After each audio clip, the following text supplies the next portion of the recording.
Air ল্যাবরেটরির পক্ষ থেকে সবাইকে শুভেচ্ছা জানাচ্ছি। তো আজকে আপনাদের দেখাবো যে আপনারা কিভাবে মোবাইল ক্যামেরাকে কম্পিউটারে ওয়েবক্যাম হিসেবে ব্যবহার করতে পারবেন। তো এই জন্য আপনারা যে কোনো একটা ব্রাউজারে চলে আসবেন এবং এখানে গুগলে আপনারা সার্চ দেবেন DroidCam লিখে। তো এখানে আমরা DroidCam লিখে মূলত গুগলে সার্চ দেব। তো গুগলে সার্চ দেওয়ার পর DroidCam-এর যে অফিসিয়াল ওয়েবসাইট রয়েছে আপনারা সেখান থেকে মূলত সেটি ডাউনলোড করে নিতে পারবেন। তো এখানে উপরে দেখাচ্ছে ডেপ 47 অ্যাপস, তো এখানে আমরা ক্লিক করব এবং উইন্ডোজ ক্লায়েন্টস যে ভার্সনটা রয়েছে আমরা মূলত সেটি ডাউনলোড করে নেব। তো এখানে ডাউনলোডের মধ্যে উইন্ডোজ ক্লায়েন্ট রয়েছে, এরপর লিনাক্স ক্লায়েন্ট রয়েছে। তো এখান থেকে আমরা উইন্ডোজ ক্লায়েন্টে ক্লিক করব এবং পরবর্তীতে এখানে ভার্সন দেখাচ্ছে 6.5.2, তো এখানে আমরা ক্লিক করব। তাহলে এটি কিছুক্ষণের মধ্যেই মূলত অটোমেটিক ডাউনলোড শুরু হয়ে যাবে। তো অটোমেটিক এখানে দেখেন ডাউনলোড শুরু হয়ে গেছে এবং এটা 15.6 এমবির একটা সফটওয়্যারটি ডাউনলোড হয়ে যাওয়ার পর সফটওয়্যারের উপর আমাদের ডাবল ক্লিক করে এটি আমরা ইনস্টল করে নেব। তো এখানে ইয়েসে ক্লিক করতে হবে, এরপর নেক্সট এবং আই এগ্রি বাটনে ক্লিক করব, এরপর নেক্সট এবং এরপর ইনস্টল বাটনে ক্লিক করব। তাহলে এটি অটোমেটিক ইনস্টল হয়ে যাবে।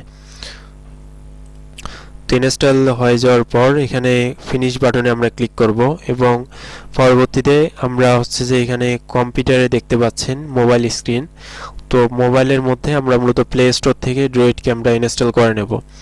তো এখানে প্লে স্টোরের মধ্যে চলে আসার পর আমরা সার্চ দেব DroidCam। তো DroidCam লিখে আমরা যদি এখানে সার্চ দেই প্লে স্টোরে, তো সেক্ষেত্রে দেখতেছেন যে DroidCam-এর অ্যাপসটা চলে এসেছে এবং এখান থেকে আমরা ইনস্টলে ক্লিক করব, তাহলে এটি ইনস্টল হয়ে যাবে।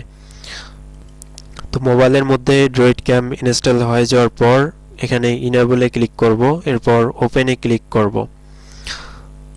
তাহলে এখানে দেখতে পারবেন যে মোবাইলের মধ্যে যে আমরা DroidCam অ্যাপটা মূলত ইনস্টল দিলাম সেটা এখানে মূলত শো করবে।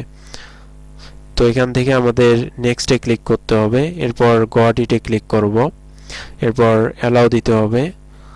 তো অ্যালাউ দেওয়ার পর এখানে দেখেন মোবাইল স্ক্রিনে আমাদের দেখাচ্ছে ওয়াইফাই আইপি এবং DroidCam পোর্ট দেখাচ্ছে।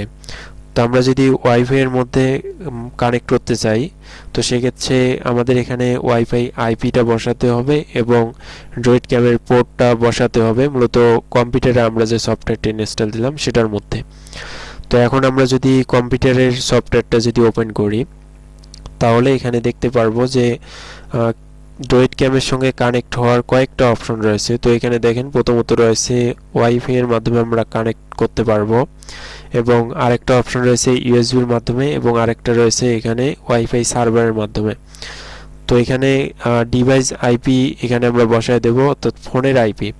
অর্থাৎ ফোনের মধ্যে DroidCam সফটওয়্যারটি ওপেন করার পর এখানে যে আইপি অ্যাড্রেসটা দেখাচ্ছে 192.168.1.100, তো সেই আইপি অ্যাড্রেসটা আমরা এখানে বসায় দেব এবং DroidCam পোর্ট এখানে রয়েছে 4747, তো সেটাই আমরা এখানে বসায় দেব এবং ভিডিও অডিও দুটাতে টিক মার্ক দেওয়ার পর এখানে স্টার্টে ক্লিক করব। তাহলে দেখবেন যে আমাদের মূলত ক্যামেরা চালু হয়ে যাবে।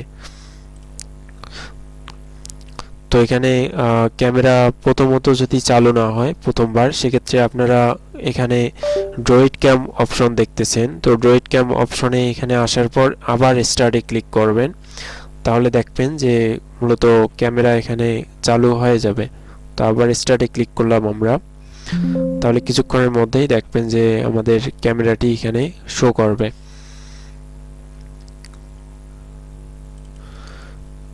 তো এখানে দেখতে পাচ্ছেন যে আমাদের যে মোবাইলের যে ক্যামেরাটা সেটা কিন্তু এখানে কানেক্ট হয়ে গেছে, অর্থাৎ আমরা এখন মোবাইল ক্যামেরাকে এখানে কম্পিউটারে ওয়েবক্যাম হিসেবে ব্যবহার করতে পারতেছি। অর্থাৎ এখানে দেখেন আমরা মোবাইল ক্যামেরাকে সহজেই এখানে ব্যবহার করতে পারতেছি। তো এক্ষেত্রে আমাদের যদি ফ্রন্ট ক্যামেরা নেওয়ার প্রয়োজন পড়ে সেক্ষেত্রে আমরা ফোন থেকে মূলত DroidCam যে অ্যাপসটি রয়েছে সেটি এক্সিট করব এবং এক্সিট করার পর সেখানে ক্যামেরার অপশন থেকে আমরা ফ্রন্ট ক্যামেরা যদি সিলেক্ট করে দেই তাহলে আমরা ফ্রন্ট ক্যামেরা দেখতে পারবো। তো এরপর আমরা যদি জুম অ্যাপের মধ্যে আমরা যদি এটা দেখতে চাই তো জুম অ্যাপটা আমরা ওপেন করি, তো সেক্ষেত্রে এখানে দেখতে পারবেন যে এখানে জুম অ্যাপের মধ্যেও আমরা যদি এখানে নিউ মিটিংয়ে যদি ক্লিক করি তাহলে দেখবেন যে আমাদের ওয়েবক্যামের যে এখানে ক্যামেরাটা আমরা এখানে সেট করলাম সেটা কিন্তু আমরা এখানে দেখতে পাচ্তেছি। দেখেন এখানে ভালোভাবে কিন্তু আমরা এখানে দেখতে পাচ্তেছি ক্যামেরার সব রকম পিকচার। তো এভাবে আমরা মূলত ভিডিও কলও করতে পারবো বা ভিডিও যে কোনো কিছুই আমরা এখন মোবাইলের ক্যামেরার মাধ্যমে এখানে কম্পিউটারে করতে পারবো। অর্থাৎ আমাদের মূলত মোবাইল ক্যামেরাটা এখানে ইউজ হবে এবং আমরা কম্পিউটার থেকে সেটা অ্যাক্সেস করতে পারবো। তো এভাবে আপনারা মূলত যদি প্রয়োজন হয় এভাবে আপনারা মোবাইল ক্যামেরাকে হচ্ছে যে ড্রয়েড ক্যামের মধ্যে ওয়েব ক্যামে কনভার্ট করে নিতে পারবেন। তো সফটওয়্যারটির ডাউনলোড লিঙ্ক এখানে ভিডিও ডিসক্রিপশনে দেওয়া থাকবে, আপনারা ভিডিও ডিসক্রিপশনের লিঙ্কে ক্লিক করে সরাসরি সফটওয়্যারটি ডাউনলোড করে নিতে পারবেন।